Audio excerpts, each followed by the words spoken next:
राम राम दोस्तों, मैं आपकी प्यारी दुलारी चुगल किशोरी। कैसे हैं आप लोग? हम तो ठीक हैं और उम्मीद करते हैं कि आप लोग भी ठीक होंगे। अब टीवी सीरियल की दुनिया में अक्षरा ने अपने आंसुओं से सब कुछ पानी पानी कर दिया है। अरे भाई, अक्षरा को अबीर को छोड़कर कसौली जो जाना पड़ रहा है। वहीं अनुपमा में मालती देवी ने अनुपमा को श्राप दे दिया है। अब सतयुग हो या कलयुग भाई, गुरु का श्राप कभी खाली नहीं जाता।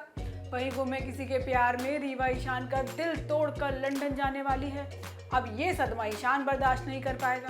अब ये तो थी मोटा मोटी जानकारी, लेकिन पूरी जानकारी के लिए रोज की तरह आपको हमारा शो देखना होगा। तो चलिए पहले अनुपमा के घर चलते हैं और जानते हैं कि मालती देवी ने आज कौन सा नया तमाशा किया है।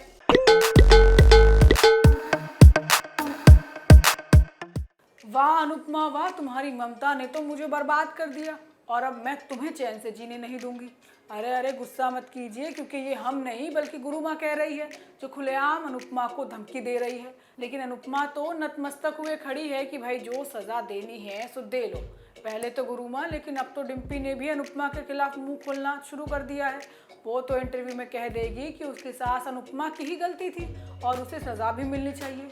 बताओ अनुपमा ने डिम्पी की कितनी मदद की, लेकिन सच्चाई की मूरत बनते हुए डिम्पी अब अनुपमा से ही खुंदक निकालने वाली है। होता ये है कि अनुपमा सबको बताती है कि उसे माया दिख रही थी और उसी के कहने पर वो वापस आई है। अनुपमा बताती है कि मैं माया की बात टाल नहीं पाई और वापस आ गई। अब मुझे आश्रम से बहुत सारे फ़ोन कॉल आ रहे थे और वहाँ पहुँची तो मुझे छोटी मिल गई। अब अनुपमा बताती है कि माँ का फ़र्ज़ निभाने के लिए मैंने आपके साथ बुरा किया, लेकिन गुरु माँ कहती है कि अनुपमा, मैंने तुम्हें बनाया है तो मैं ही तुम्हारा नाश भी कर सकती हूँ। ये गुरु का श्राप है। मुझे लगा था कि तुम गुरुकुल संभालोगी और मैं चैन से मर पाऊंगी, लेकिन अब जब तक मैं जिंदा रहूंगी तुम्हें चैन से जीने नहीं दूंगी। अब गुरु माँ को शांत कराने के लिए सभी लोग हाथ जोड़कर खड़े हो जाते हैं, लेकिन गुरु माँ बिना माफ़ किए ही वहाँ से निकल जाती है। वहीं दूसरी तरफ सभी लोग शाह हाउस में परेशान हैं, क्योंकि वनराज को यकीन है कि गुरु माँ गरजने वाले बादलों में से नहीं बल्कि फटने वाले बादलों में से है, जो अनुपमा की खुशियों को पानी में बहा देगी। बा भी कहती है कि गुरु का श्राप तो लगता ही लगता है, चाहे सतयुग हो या कलयुग। वनराज कहता है कि अब अनुपमा ने जो किया सो किया, लेकिन अब सवाल ये है कि मालती देवी क्या करेगी, और वो जो भी करेगी वो हमारी नींव हिलाकर रख देगा। अब आगे आने वाले एपिसोड में डिम्पी मालती देवी का साथ देगी और इंटरव्यू में कह देगी कि अनुपमा ने मालती देवी का कॉन्ट्रैक्ट तोड़ा है और उसे सज़ा मिलनी चाहिए।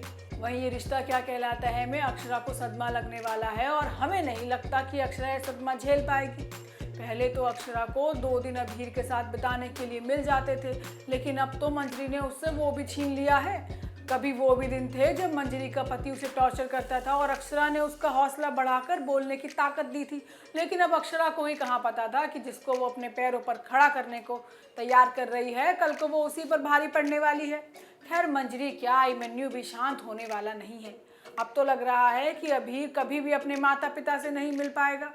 आज के एपिसोड में होता ये है कि अबीर अभी तक अक्षरा और अभिनव के पास नहीं पहुंचा है और दोनों ही राह देख देख कर परेशान हो गए हैं। अब अक्षरा को मंजरी की कही हुई बातें याद आ रही हैं। वो अभिमन्यु के पास जाती है और सवाल करती है कि आखिर अबीर कहाँ है, आज तुम उसे हमारे पास लाने वाले थे। अब अभिमन्यु भी अक्षरा की बातें सुनकर हैरान हो जाता है, क्योंकि मंजरी तो उसे छोड़ने जाने वाली थी। वो सीधा मंजरी को फ़ोन करता है, जहाँ उसे पता चलता है कि पुल टूटने की वजह से वो लोग फंस गए हैं। अब अक्षरा का पारा हाई हो जाता है और वो अभिमन्यु पर चिल्लाने लगती है कि वो सब कुछ पहले से जानती है। अक्षरा कहती है कि जब मंजरी माँ और तुम नहीं चाहते हो कि हमारा बेटा कभी भी हमारे साथ समय बिताए। वो कहती है कि मैंने सुबह ही तुम दोनों की बातें सुन ली थी, मंजरी माँ झूठ बोल रही है। अब अक्षरा अभिमन्यु को मंजरी की सारी पिछली हरकतों के बारे में बता देती है, लेकिन अभिमन्यु सुनता रहता है, क्योंकि वो जानता है कि कहीं ना कहीं गलती आखिर मंजरी की है।